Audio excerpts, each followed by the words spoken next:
Right. So what I'm going to do is just talk through bots in business. So we heard a little bit from Dan earlier on about robots and RPA, and in fact he referenced a project that we worked with.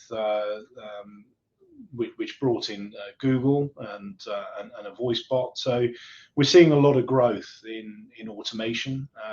Organizations looking at how they can leverage automated technology to certainly free up customers, free up staff, but also I think importantly to meet those demands that end customers have around the sort of always on self-service culture driven through things such as digital platforms. So I'm going to take a tour through this and share some insights that we've got, and provide some very high level overviews of some of the projects that we've been involved in, and then we'll dig into that in more detail with Gillen later on after lunch towards the end of the day, and we'll talk through the approach that we took and ultimately how we helped to make this technology a reality.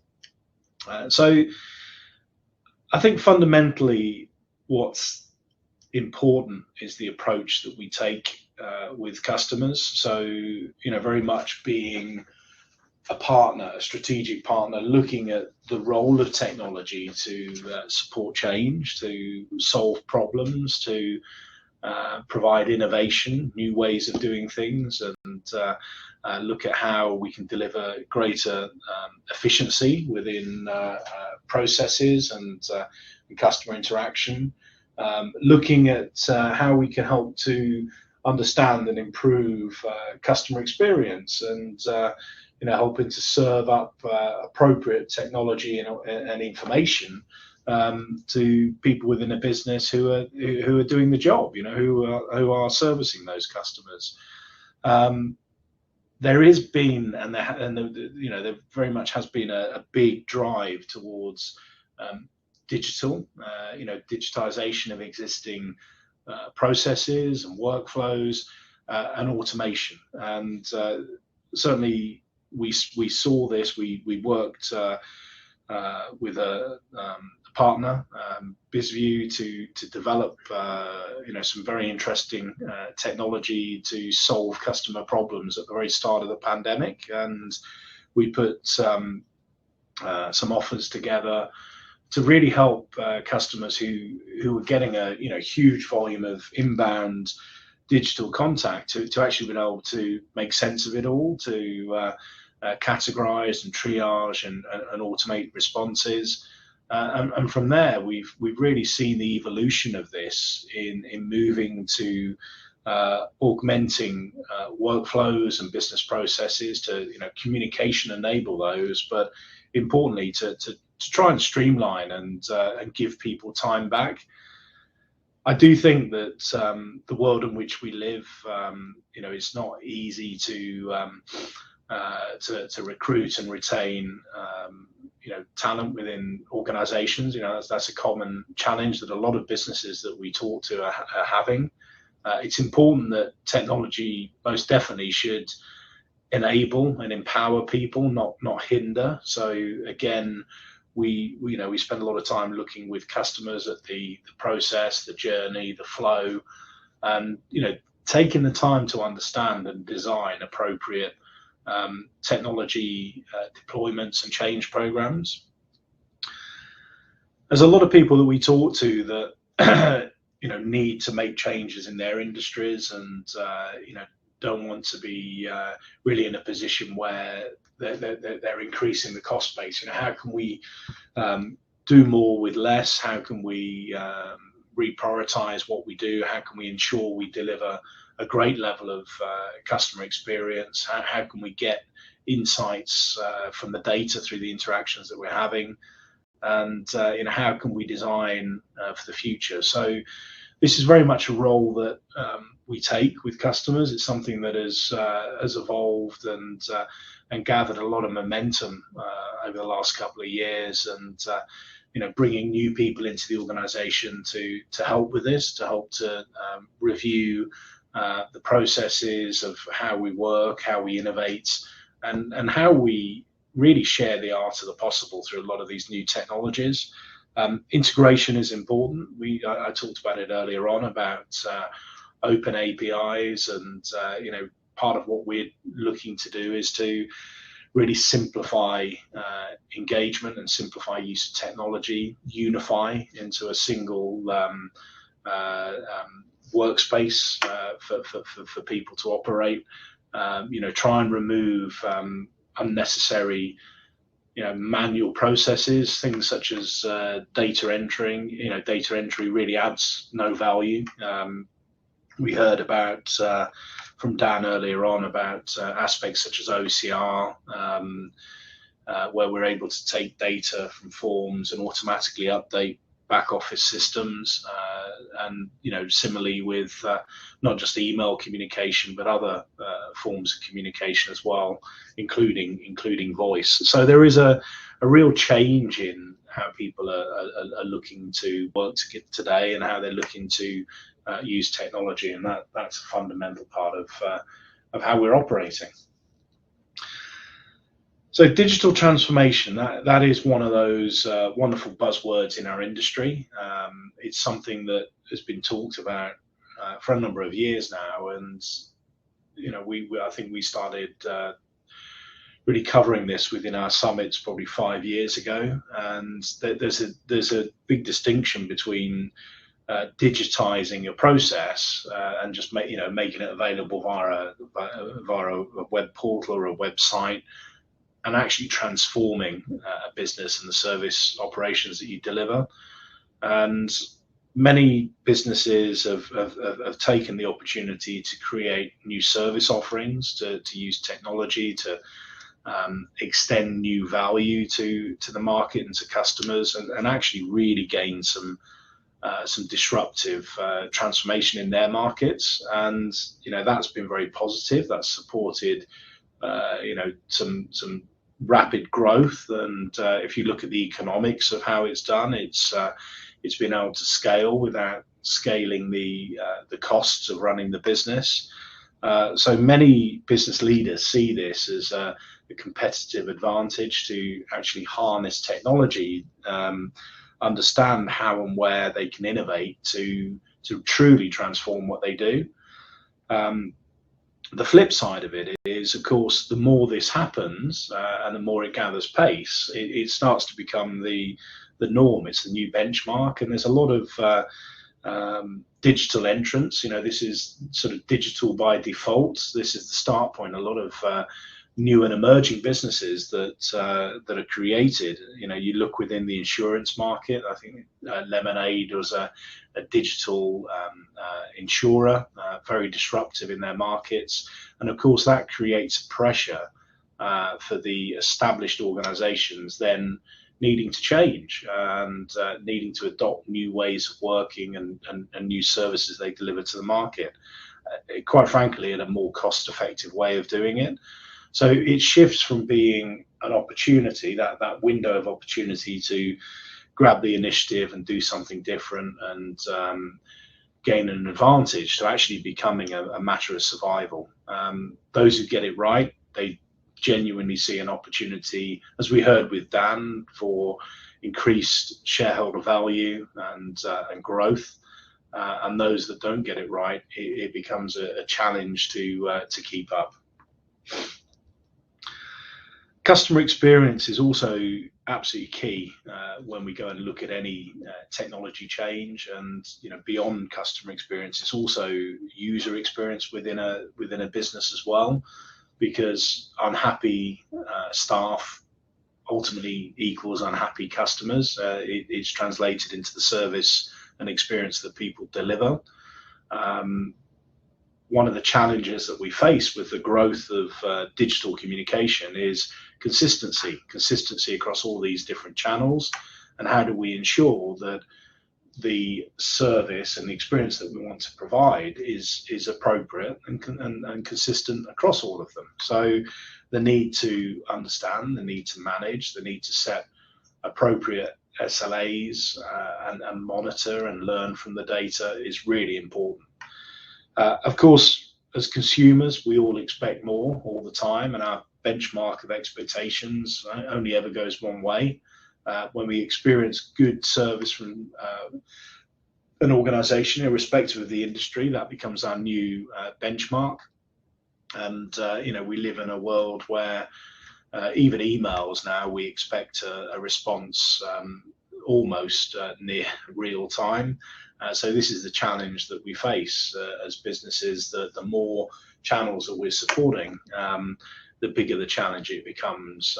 So there are techniques and technologies that we need to use to understand the experience and to unify the management of these different communication methods. And of course, when it's so easy certainly in a commercial world, to go and Google and find the next supplier, and there's always choice, it's really important to ensure that we're delivering great customer experience. And there's been a big growth in methods to understand and engage with customers, whether it be NPS scores, whether it be customer satisfaction or customer engagement or customer effort scores. These are becoming more and more important in people's businesses today. So it's not just about providing the channel and the access into the business. It's actually about understanding, being able to grade and get those insights into those methods of communication and start to spot trends and patterns and changes in behavior and how we can service them accordingly. It's really important to recognize that customers want choice in how they communicate, and I might choose to send an email or use web chat, and then I might be wanting to have some questions that I need to talk to somebody, and I want to pick the phone up. So this is usually predicated by the urgency and the emotion that's involved as to what channels people use. The more emotional, the more real time the demands for real time, whether that's voice or video. You actually get to talk through with somebody and build empathy. So again, it's important to understand the need to support choice and how that's done, and how you don't create a burden for the people within the business, or indeed the customers and the organization itself, to be able to support it. So again, unification of these different communication methods is key. So there's a number of different challenges that can impact upon customer experience, and certainly we see this where there's multiple applications, and the processes that have worked for years are starting to creak at the seams, and people need to access data. We've talked about the importance of data and how we personalize service. So again, this creates a need to start to join up these different silos of information and different systems that people need to interface with. Certainly some of the research I've seen, it on average, it's 5 to 7 different applications that people use in a contact center to service a customer. And if we start thinking about the impact and overhead for staff, that we're asking them to use those systems and navigate through them to support customers, it becomes very complex and time consuming. And invariably that's translated, as I said before, into the service that's delivered. There's a shift. There's a lot of talk about higher skilled, higher value, higher paid employees, moving from transactional support to problem solvers and adding value and ambassadors of the organization. Well, if that's going to happen, we need to empower people with information, knowledge, new training. The work that they're doing is becoming more complex, and of course they're getting more and more communications into the organization across different systems. So it creates a perfect storm where the demands are there, and unless the way in which people are working is augmented appropriately, it just creates a challenge in how it's actually delivered and translated into service. There is a massive growth in the volume of data and digital communication. So Dan was sharing with us the volume of emails and videos that were created, just in the time of him presenting that one slide. And we all see this, the impact on our time of managing emails and managing an inbox, and actually becoming invariably driven by what's the next email that's popping into that inbox. If we start blending in things like SMS and WhatsApp and social media alongside the traditional channels of voice, we run the risk of actually becoming overwhelmed with all these different communication methods. And of course, what we know is that if a customer doesn't get an answer that they deem is quick enough through that first channel that they've used, they'll shift and they'll use another channel. And the resultant effect is you're getting more and more communication into the organization, which puts even greater pressure on the people who are trying to service the customers. And of course, alongside that, it strains the resource, it strains the bandwidth, and once again, it's translated into poor customer experience.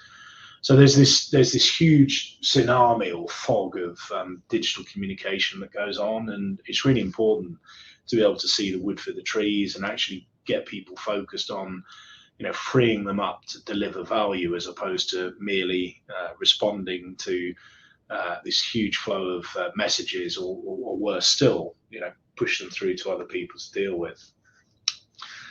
Automation and technology most definitely plays its part, and we're seeing this more and more with organizations today that are using this as a method to keep up.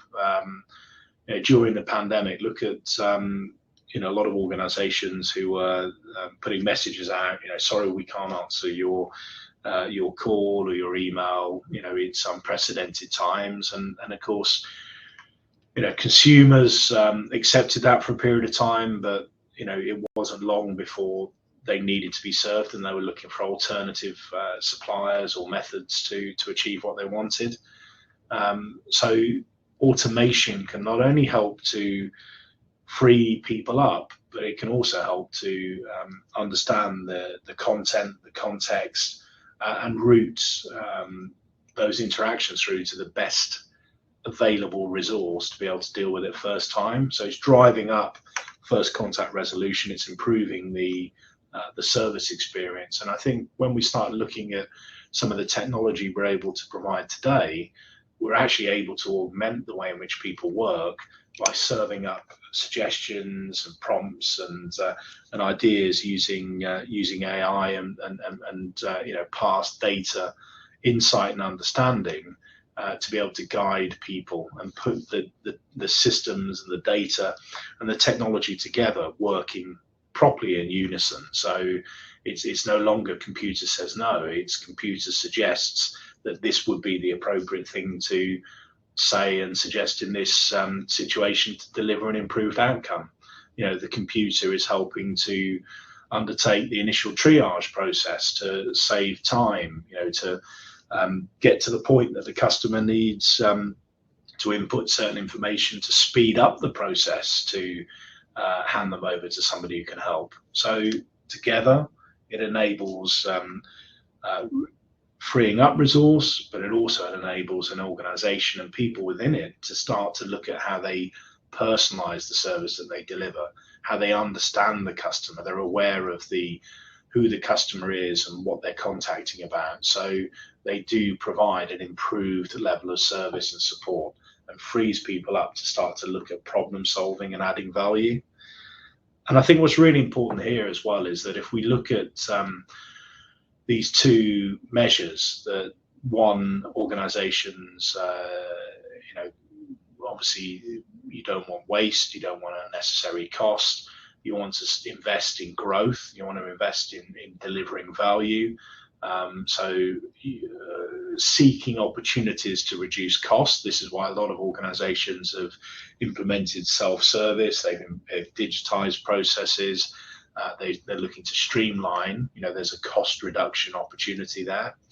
It also creates an environment where budget can be freed up to invest in new areas. We Dan again, talking about the role and opportunity with data scientists moving forward. If everyone wants a Dave within the business, it needs to be affordable.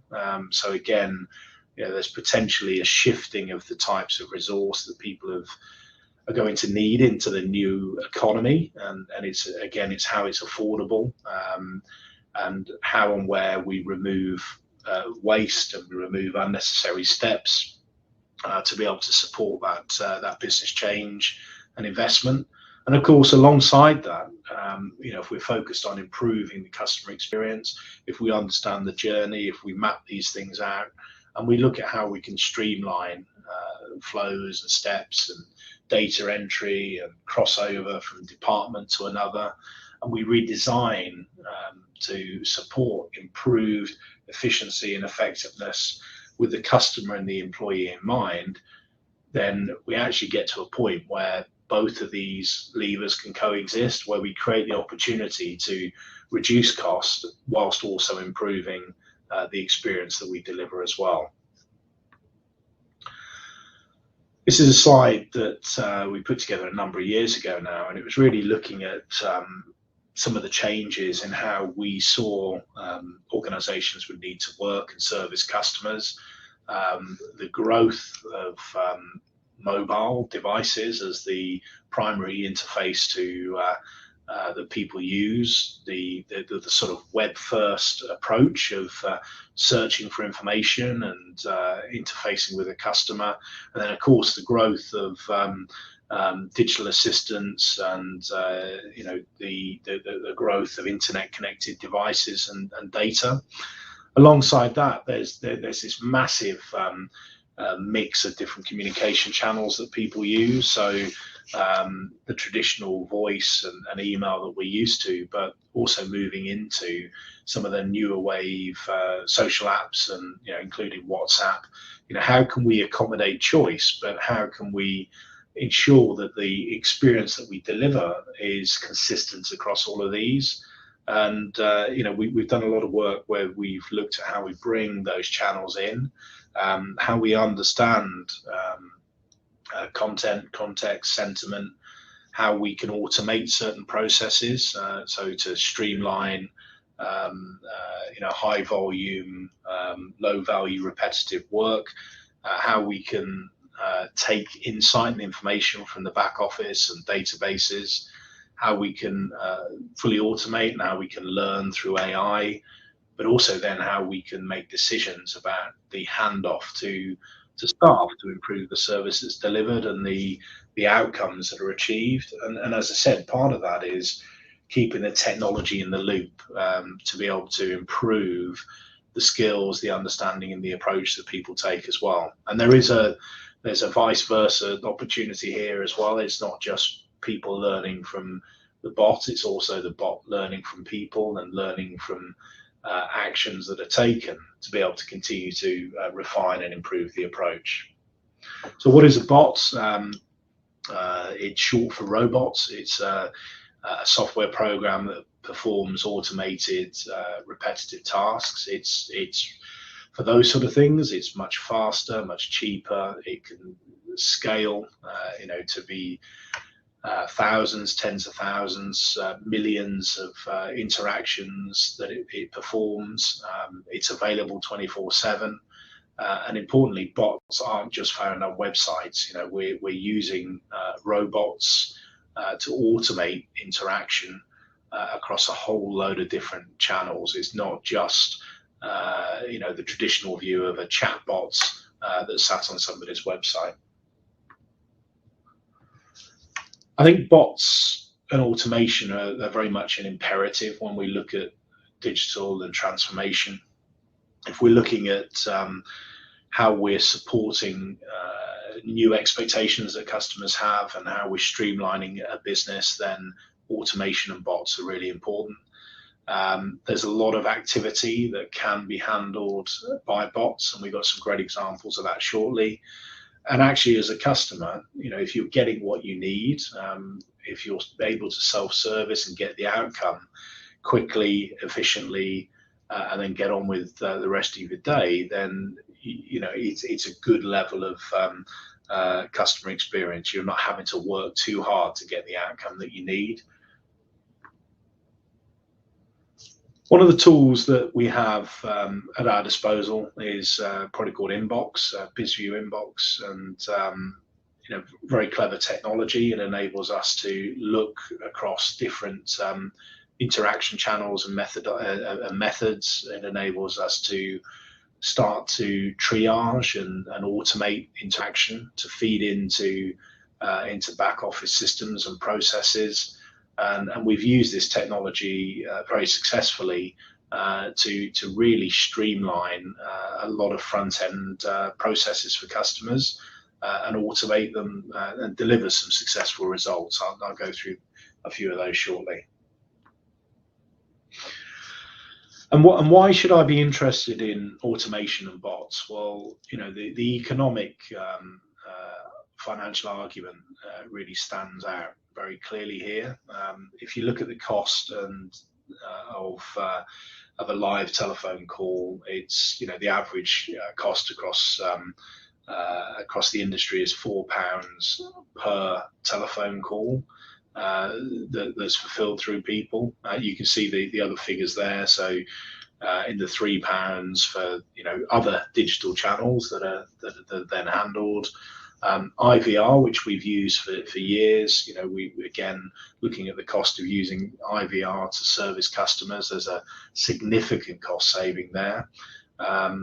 And then if you move into elements like conversational AI or bots that we're using today, it can be up to 95% cheaper to service those types of inquiries and interactions using automated technology. So again, we've got a lot of stats and information that I'm happy to share on this point as well. So a few examples of what we've done and how we help customers. So one of the first projects that we were involved in at the start of lockdown was with a big global outsourcer, and they'd secured a very large contract. They were going to be having a lot of interaction into the organization. It obviously wasn't going to be easy to go and recruit and train new staff into that organization. And of course people were working from home, right? So what we did is we worked with them. It was we undertook a demonstration. We implemented the technology very quickly. Actually, it was within a week of having the initial conversation, and we worked with them to build the rules in the system, to consume the emails that were going to be coming in, to start looking at utilizing the existing information they had around frequently asked questions, and start to automate the to and fro of interaction that takes place between a customer and a business. And what we saw was tremendous results within the first week. That handled 42,000 emails, and 52% of those had automated first contact resolution. We continue to work with them to ensure that they were reviewing how to drive further success. More rules were created through the system, very easy to go and administer and change.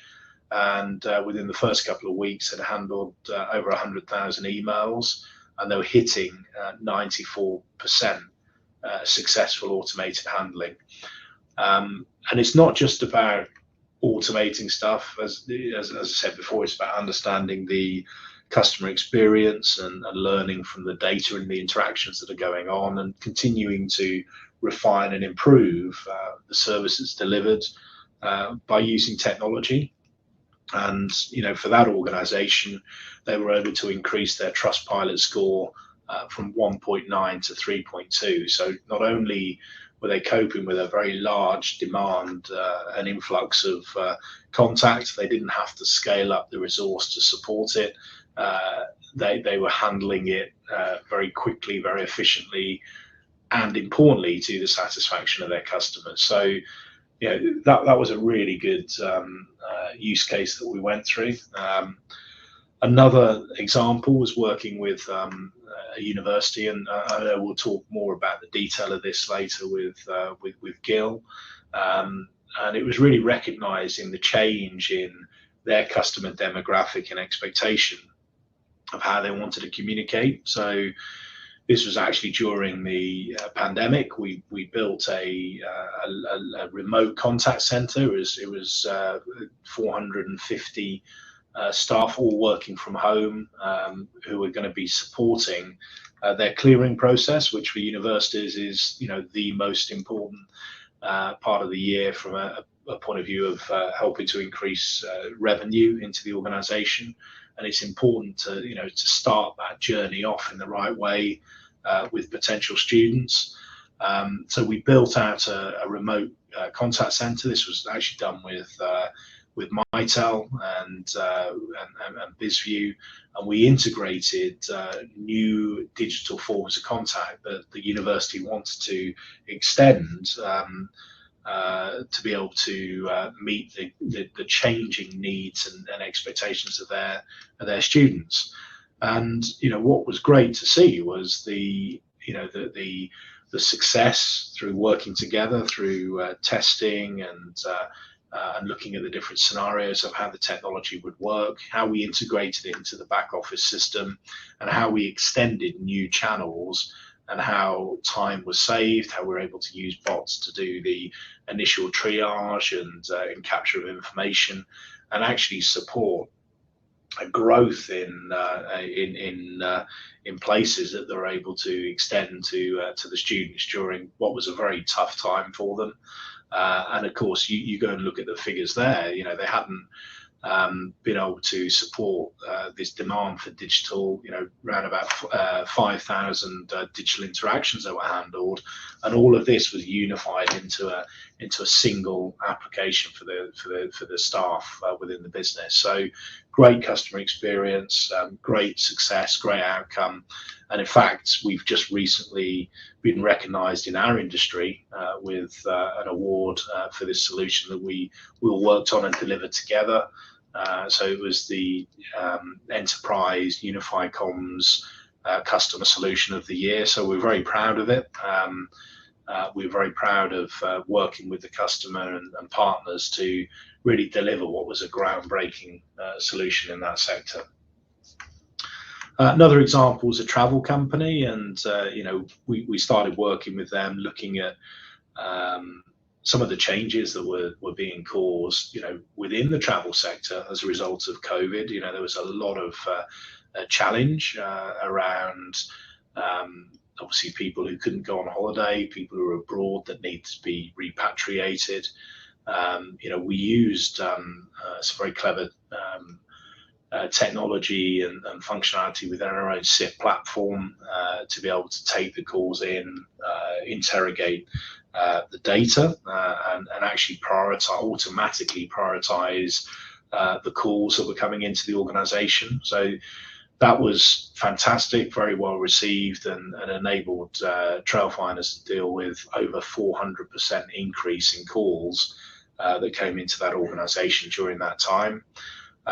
We then worked with them to really adopt a problem-solving approach and looking at how we could use technology to support new customer expectations, to look at targeted improvements for efficiency within the business.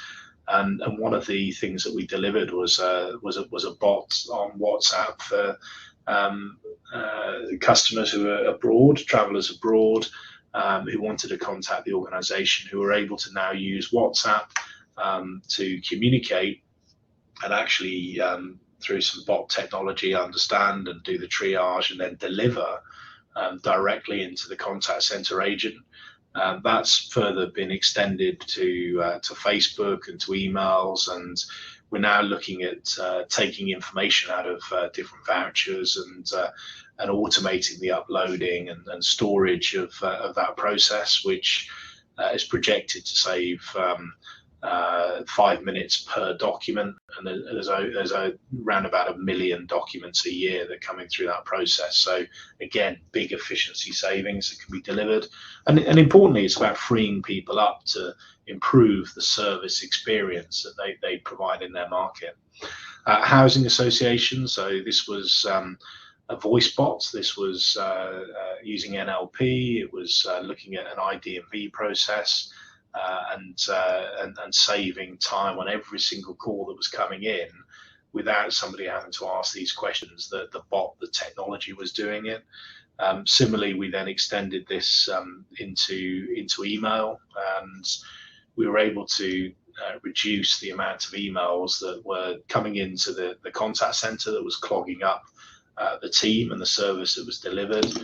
We were able to look at how we could improve the journey and the approach that people took, and delivered some significant time and efficiency saving, plus of course improve the experience of the end customer.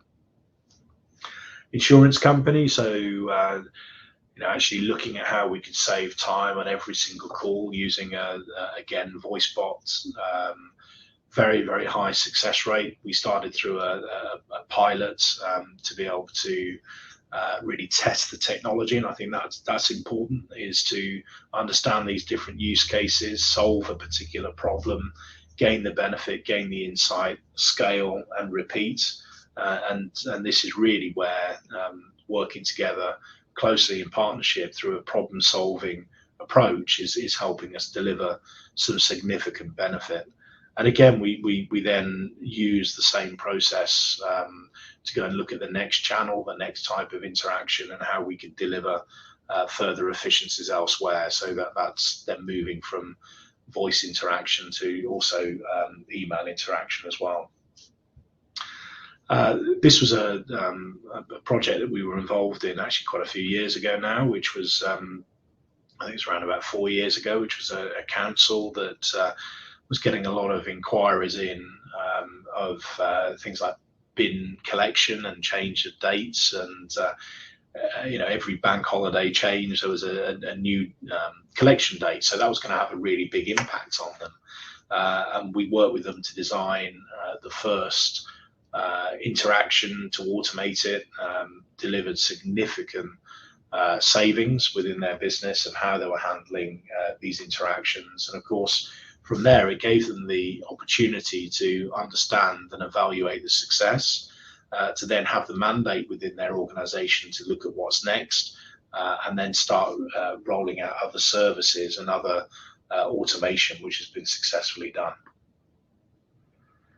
So I think for me, the direction of travel, there's we've talked about the culture of innovation and change, change being one of those only constants in life that we need to embrace. Automation and data insights are absolutely key. I think if I were to peel back and look at DNA of a successful modern business, I think innovation, data insights and analytics and appropriate use of technology, including automation and AI, is going to be really important. What's important with the technology is that it's open.